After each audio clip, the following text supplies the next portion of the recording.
नमस्कार, आप देख रहे हैं एबी स्टार न्यूज और मैं हूं आपके साथ दिशा रटविया। नमस्कार। भारत में सबसे पहले खबरें फटाफट अंदाज में और फिर विस्तार में। और इस वक्त की सबसे बड़ी खबर आ रही है बिहार के आरा से, जहां एलजेपी नेता को गोली मारकर हत्या कर दी गई है और उनकी हालत गंभीर बताई जा रही है। दूसरी खबर यूपी से सामने आ रही है, जहां आगरा में दरोगा की हत्या मामले में सीएम योगी ने शहीदों के परिजनों को 50 लाख की आर्थिक सहायता देने की बात कही है और एक सरकारी नौकरी देने के लिए दावा किया है। तीसरी खबर महाराष्ट्र से आ रही है। अनिल देशमुख का सीएम उद्धव ठाकरे को पत्र लिखकर आरोपों के लिए जांच करने की मांग करी है। खबर झारखंड में भी सवालों का। भाजपा नेता ने कहा, इबादत के लिए लाउडस्पीकर की क्या जरूरत है। अब खबर आपको बताएंगे विस्तार में। सबसे पहली खबर बिहार के आरा में एलजेपी नेता को बाइक सवार बदमाशों ने मारी गोली, हालत गंभीर। बिहार के आरा से आ रही खबर से, जहां अपराधियों ने एक बार फिर से बड़ी घटना को अंजाम दिया है। हथियारबंद अपराधियों ने लोजपा के महासचिव को निशाना बनाते हुए गोली मार दी।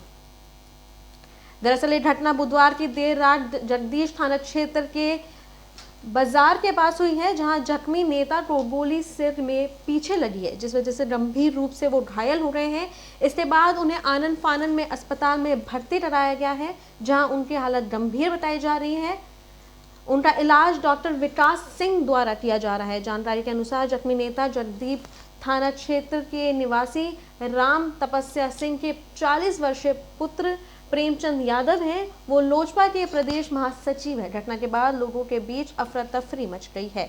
जख्मी के परिजनों ने बताया कि वो बुधवार की रात पीरो थाना क्षेत्र के टंचनत गांव निवासी एवं अपने साले संजीव कुमार के साथ बाइक पर सवार होकर एक कार्यक्रम देखने गए थे। कार्यक्रम से लौटते समय बाइक सवारों ने उनके ऊपर हमला कर दिया।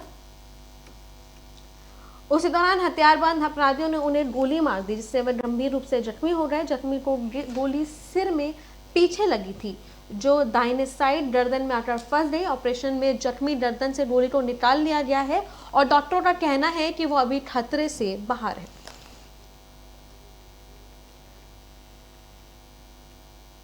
लेकिन अभी तक अपराधियों के इस घटना का कारण का पता नहीं चल पाया है। इसके बारे में जानकारी नहीं मिल सकी है। 24 घंटे के भीतर भोजपुर जिले में अपराध की ये दूसरी बड़ी घटना सामने आई है। इससे पहले बुधवार की दोपहर की ही आरा शहर में नवादा थाना इलाके में पकड़ी चौक के पास अपराधियों ने 2 लोगों को गोली मार दी थी। इस घटना में एक शख्स की मौत हो गई थी, जबकि दूसरा अभी जख्मी है। दूसरी खबर आगरा में दरोगा की हत्या, शहीदों के परिवार को 50 लाख की आर्थिक सहायता। सीएम योगी बोले, दोषियों पर होगी सख्त कार्रवाई। उत्तर प्रदेश के आगरा में बुधवार शाम विवाद निपटाने गए दरोगा प्रशांत यादव की गोली मारकर हत्या मामले में मुख्यमंत्री योगी आदित्यनाथ ने गहरा दुख व्यक्त किया है। सीएम योगी ने शहीद के परिजनों को अपनी संवेदना व्यक्त करते हुए कहा कि शोक की इस घड़ी में प्रदेश की सरकार उनके साथ खड़ी है। मुख्यमंत्री की इस घटना के दोषियों के खिलाफ सख्त कार्रवाई करने की बात भी उन्होंने कही है। उन्होंने कहा कि दोषियों को किसी भी हाल में बख्शा नहीं जाएगा। इसके साथ ही मुख्यमंत्री ने शहीद दरोगा प्रशांत यादव के परिजनों को 50 लाख रुपए की आर्थिक सहायता देने की भी बात कही है। साथ ही परिवार के किसी एक सदस्य को सरकारी सेवा भी दी जाएगी। यह जानकारी डीएम प्रभु एनसी ने दी है। डीजी राजीव कृष्ण ने बताया कि मृतक दरोगा को शहीद का दर्जा देते हुए उनके पारतक गांव की सड़क का नाम उनके नाम पर ही रखा जाएगा। दरअसल आगरा के थाना खंदोली क्षेत्र के गांव नहरा निवासी को 2 भाइयों में आलू के बंटवारे को लेकर विवाद हो गया था, जिसे निपटाने के लिए दरोगा वहां पहुंचे थे, लेकिन अन्य सिपाहियों के साथ वो मौके पर पहुंचे थे। घटनास्थल पहुंचते ही पुलिस टीम पर आरोपित हमलावर हो गया। इसी बीच आरोपित ने दरोगा की गोली मारकर हत्या कर दी और सिपाही वहां से भागकर अपनी जान बचा पाए। तीसरी खबर महाराष्ट्र से। अनिल देशमुख का सीएम उद्धव को पत्र, मेरे खिलाफ भ्रष्टाचार के आरोप की हो जांच।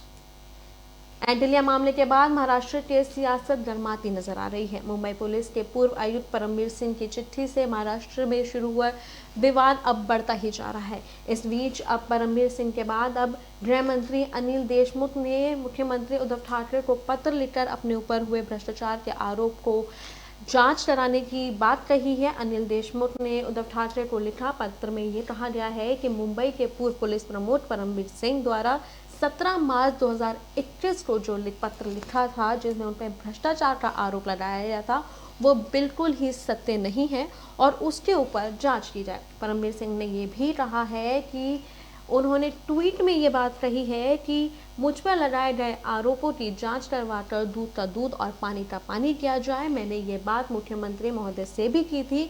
अगर वो आदेश से जांच देते हैं तो मैं उनका स्वागत करता हूँ। झारखंड में भी आजना पर सवाल। भाजपा नेता ने कहा इबादत के लिए लाउडस्पीकर की क्या जरूरत है।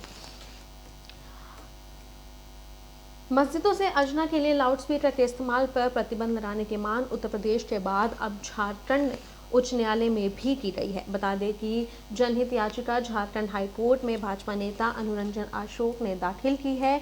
उनका कहना है कि ध्वनि प्रदूषण के लिए दिन में 5 बार लाउडस्पीकर बजा कर आजना करने की क्या जरूरत है, जो कि नियम के विरुद्ध है। साथ ही उन्होंने ये भी दावा किया है कि उनकी याचिका का धर्म से कोई लेना देना नहीं है, ये सिर्फ और सिर्फ प्रदूषण के लिए याचिका उन्होंने डाली है।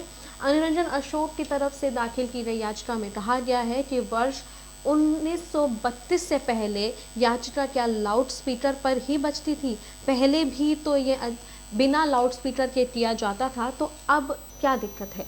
उसमें लाउडस्पीकर का प्रयोग नहीं होता था। यह परंपरा बहुत बाद में शुरू की गई है, इसलिए लाउडस्पीकर से अजना दिए जाने पर बिना देर किए रोक लगा देनी चाहिए। इससे ध्वनि प्रदूषण पर भी रोक लग जाएगी। भाजपा नेता का कहना है कि नियम के मुताबिक लाउडस्पीकर की आवाज़ 10 डेसिबल से अधिक नहीं होनी चाहिए, लेकिन मस्जिदों में दिन में 5 बार इस को करके नियम तोड़ा जाता है। उन्होंने कहा कि मस्जिद नियम का उल्लंघन कर रहे हैं। उन्होंने बताया कि पिछले साल नवंबर में भी इस मुद्दे को लेकर उन्होंने झारखंड सरकार को पत्र लिखा था, लेकिन उस पर उनकी कोई सुनवाई नहीं हुई थी। ऐसे में अब उन्हें कोर्ट का दरवाज़ा खटखटाना पड़ा। अशोक ने याचिका में सड़कों और अन्य सार्वजनिक स्थानों पर नमाज अदा करने पर भी प्रतिबंध लगाने की मांग की है। उनका कहना है कि इससे यातायात और भीड़ में काफ़ी दिक्कतों का सामना करना पड़ता है और ऐसे कोई कानून बनने चाहिए जिससे किसी भी इंसान को परेशानी ना हो, कोई यातायात में दिक्कत ना हो, भीड़ भाड़ वाले इलाके में ऐसी कोई दिक्कतें ना आए। इसलिए मैं ये याचिका दायर करना चाहता हूँ। मेरे साथ इस गुड मॉर्निंग भारत में इतना ही। मैं फिर लौटूंगी कुछ नई खबरों के साथ। तब तक के लिए देखते रहें एबी स्टार न्यूज़।